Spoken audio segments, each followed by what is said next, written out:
Cantik, kaya, dicintai, inilah kisah Nyai Dasimah yang bikin geger Batavia.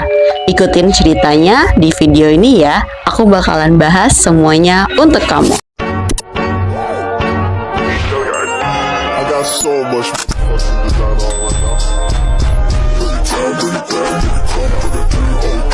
design on right now.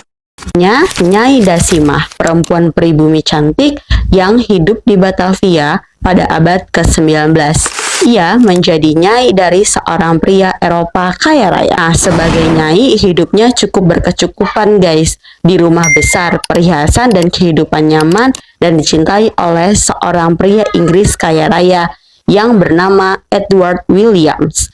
Salah satu seorang kepercayaan Letnan Gubernur Thomas Stamford. William dan Dasimah tinggal satu rumah, tapi tanpa ikatan pernikahan. Dari hubungan keduanya, mereka dikaruniai satu orang anak perempuan keturunan Indo-Eropa yang bernama Nancy. Dasimah hidup bergelimang harta, dan Tuan William yang memperlakukannya bak seorang ratu dan memperlakukan dengan secara baik.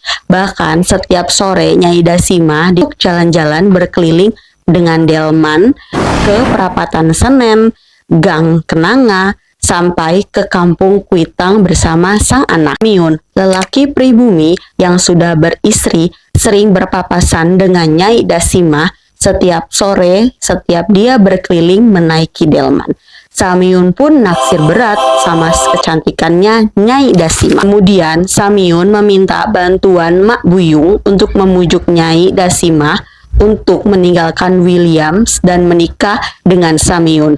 Mak Buyung mengatakan untuk apa hidup mewah tapi tidak dinikahi secara sah. Nyai Dasimah pun menyadari hal itu dan Nyai Dasimah berpikir dan terpengaruh sama omongan Nyai Buyung. Akhirnya dia meninggalkan Tuan Williams dan sang anak Nancy. Dan Nyai Dasimah menikah dengan Samyun dan disaksikan oleh istri pertamanya Samyun. Seiring berjalannya waktu, hidup Nyai Dasimah berubah 180 derajat. Hayati, istri pertama Samyun dan ibunya Soleha memperlakukan Nyai Dasimah layaknya pembantu yang mengerjakan segala pekerjaan rumah. Nah, yang awalnya hidup Nyai Dasimah yang cukup bergelimang harta dengan pendamping hidup Tuan Eropa yang kaya raya berubah menjadi pembantu rumah tangga. Harta Nyai Dasimah yang berlimpah dari Tuan Williams juga diserahkan ke suaminya yaitu Samyun. Kemudian Nyai Dasimah mulai menyesal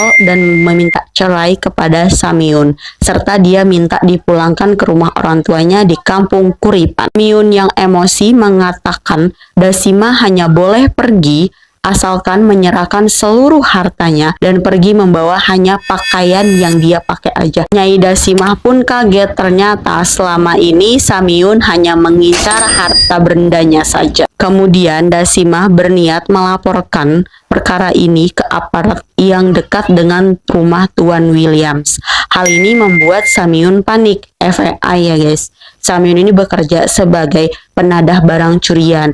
Jadi kalau sampai ke pengadilan, Samyun tuh udah selesai dihukum. Nah, ketika Samyun udah kelimpungan kesel sama istrinya, kemudian Samyun memiliki rencana untuk Nyai Dasimah. Awalnya Nyai Dasimah diajak keluar rumah di malam hari guys. Nah, kemudian Nyai Dasimah itu dituntun sama Samyun beserta anak buahnya yang ada bernama Kuntum dan Kuasa guys. Mereka berjalan melalui area pinggiran sungai. Lalu saat sampainya di tepi sungai yang cukup deras, kepala Dasimah itu dilelepin ke air dan langsung dieksekusi saat itu juga. Nah, mayatnya Nyai Dasimah dihanyutkan ke kali. Nah, keesokan paginya mayatnya Nyai Dasimah itu ditemukan oleh pembantunya Tuan Williams yang sedang ingin memandikan Nancy di sekitaran kali.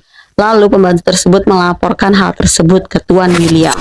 Kemudian Tuan William melaporkan kematian Nyai Dasimah ke polisi. Nah, FYI guys, ternyata saat Nyai Dasimah dieksekusi itu ada saksi matanya. Nah, karena kesaksian orang tersebut, semua para pelaku akhirnya ditangkap oleh polisi, yaitu Samyun, sang suami, dan beberapa teman-temannya Samyun.